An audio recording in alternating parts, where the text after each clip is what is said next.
नमस्कार, मैं हूं पंडित कैलाश चंद्र जोशी और आप देख रहे हैं मेरा यूट्यूब चैनल संस्कृति से। आपका बहुत स्वागत है मेरे यूट्यूब चैनल में। यदि आप शादी ब्याह के लिए कुंडली मिलान में, कुंडली मैचिंग में, हॉरोस्कोप मैचिंग में विश्वास रखते हैं तो यह वीडियो आपके लिए है। विवाह में इस महत्वपूर्ण तथ्य को, बिंदु को, हम अहम बिंदु को छोड़ देते हैं। वह बिंदु क्या है? तारा मिलान।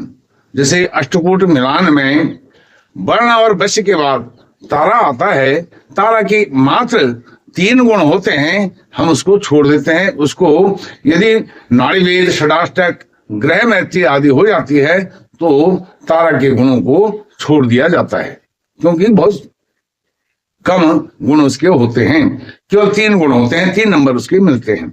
लेकिन विवाह में आजकल हम देखते हैं, यदि विवाह में प्रॉपर कुंडली की मैचिंग होकर के विवाह होता है, हम उस विधा में विश्वास रखते हैं कुंडली मिलान में, तो तारा का मिलान अवश्य ही कर लेना चाहिए। क्योंकि जो विवाह है यह एक धार्मिक अनुष्ठान है। इससे धर्म, अर्थ, काम और मोक्ष, जो पुरुषार्थ चतुष्टय है, उसकी प्राप्ति तो होती है। साथ में इससे व्यक्ति, विवाह करने से व्यक्ति पितृऋण, देव ऋण, ऋषि ऋण त्रय से भी मुक्त होता है। हालांकि वह मुक्त नहीं हो सकता, प्रयास करता रहता है ऋण से उऋण होने का, लेकिन यह एक सैद्धांतिक सत्य है।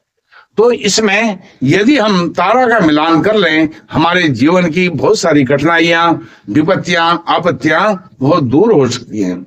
जैसा हम देखते हैं विवाह के बाद आजकल, विशेषकर आजकल मॉडर्न जो लाइफ स्टाइल हो गई है और वेस्टर्न कल्चर हावी हमारे ऊपर हो गया है, पश्चिमी सभ्यता हावी हो चुकी है। तो ऐसी स्थिति में 6 महीने में, साल भर में, 2 साल में, 1.5 साल में तलाक हो जा रहे हैं, विघटन हो जा रहे हैं, विवाह शादियां टूट जा रही हैं। इसलिए यह बिंदु जो तारा है, तारा का मिलान करना बहुत आवश्यक है, परम आवश्यक हो गया है। यदि हम तारा का मिलान कर लें तो जैसे मैंने बताया, अष्टकूट में बहुत सारी जो परेशानियां आती हैं, गुण मिलान नहीं होते हैं, वह दूर हो सकते हैं। मैं यह वीडियो मैं तर्कों को रखने से पहले यह इसलिए बता रहा हूं, क्योंकि जब कोई भी अनुष्ठान होता है, भागवत होता है, कथाएं होती हैं, सबसे पहले उसका महात्म्य बताया जाता है, उसकी महत्व को, इंपॉर्टेंस को रखा जाता है। तो यही उसकी इंपॉर्टेंस है। तो इसमें करना क्या है? यह 9 ताराएं होती हैं। 9 ताराएं होती हैं: जन्म तारा, संपद, विपद, क्षेम, प्रत्यरी, साधक, बद, मित्र, अतिमित्र। यह जो 9 ताराएं होती हैं, यह नक्षत्र पर आधारित होती हैं। यह मैंने पहले वीडियो में बताया है, उस पर विशेष करके ज्यादा विस्तार से उसमें नहीं आऊंगा। अब इसमें जो है तीसरी तारा, 5वीं तारा और 7वीं तारा, इन 3 ताराओं को छोड़ देना चाहिए, त्याग देना चाहिए। अर्थात आप मेल हैं तो फीमेल के जो जन्म नक्षत्र है या उसके जो नक्षत्र हैं, वह आपके विपद, प्रत्यरी और बद नक्षत्र में नहीं आने चाहिए। अर्थात तीसरा, 5वां और 7वां नक्षत्र वह नहीं पड़ना चाहिए।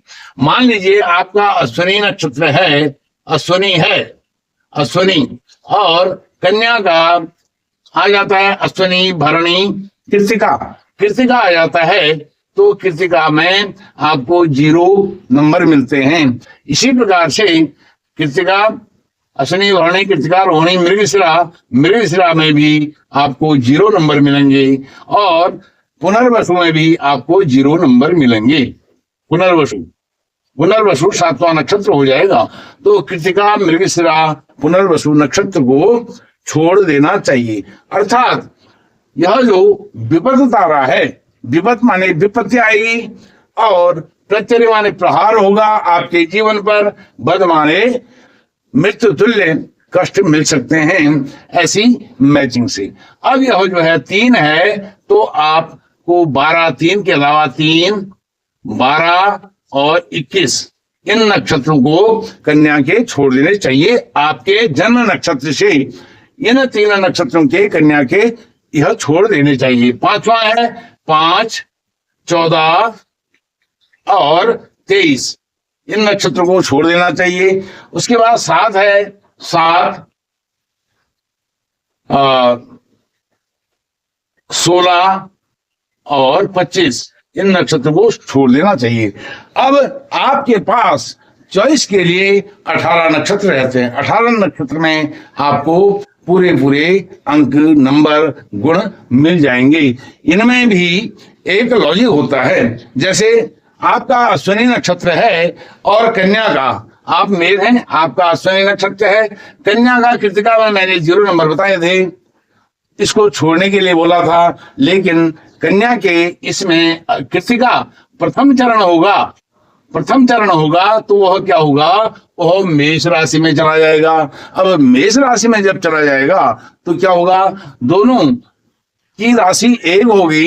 एक राशि होने के कारण इसको आपको 3 गुण तो नहीं मिलेंगे, लेकिन 1.5 गुण मिलेगा। समझ रहे होंगे आप, आपको 1.5 गुण मिलेगा। यह 1.5 गुण क्यों मिलेगा, क्योंकि राशि का स्वामी एक है, या राशि का स्वामी मित्र होगा, या अति मित्र में होगा, तब आपको यहाँ पर 1.5 गुण मिलेंगे। तो इस बिंदु को अवश्य ही ध्यान रखना चाहिए। क्या बिंदु ध्यान रखना चाहिए कि आपने जो मिलान करना है, मिलान में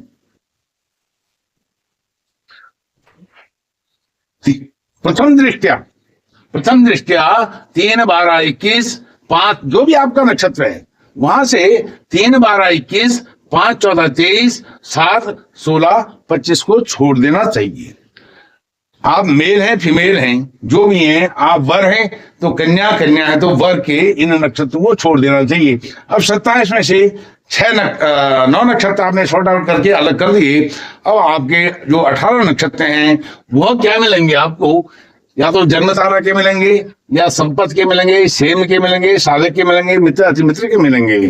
अर्थात 3 नक्षत्र आपने छोड़ दिए, 6 नक्षत्र प्रत्येक रो में आपको मिलेंगे।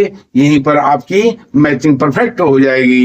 यदि नाड़ी भेद जैसा दोष भी आता है, इन ताराओं का मिलान यदि ठीक हो जाता है तो नाड़ी भेद भी आपको दिखाई नहीं देगा। क्योंकि आजकल होता क्या है, जो कुंडली मिलान होता है वो किस प्रकार से हो रहा है, व्हाट्सएप पर, फेसबुक पर या फोन पर ऑनलाइन होता है, या चिर परिचित है पंडित जी, उनके पास भेज दिया जाता है और इस प्रकार से भेजा जाता है। पंडित जी भी परेशान हो जाते हैं, भेजने वाले भेजते रहते हैं, आलू प्याज की तरह भेजते रहते हैं, जैसे आलू प्याज की सेल लगी हो, इस प्रकार से भेजते रहते हैं। तो उसमें पंडित जी भी परेशान हो जाते हैं और कभी कभी पंडित जी इसमें आपको धोखा भी दे सकते हैं। पंडित जी से धोखा भी मिल सकता है, क्योंकि वह सीधे गुण मिलान की जो तालिका है, टेबल है, उसको देख करके आपको बता देंगे इतने गुण मिल रहे हैं। वह भवगुण में, ग्रह मैत्री में अन्य जो दोष होते हैं, उन दोषों को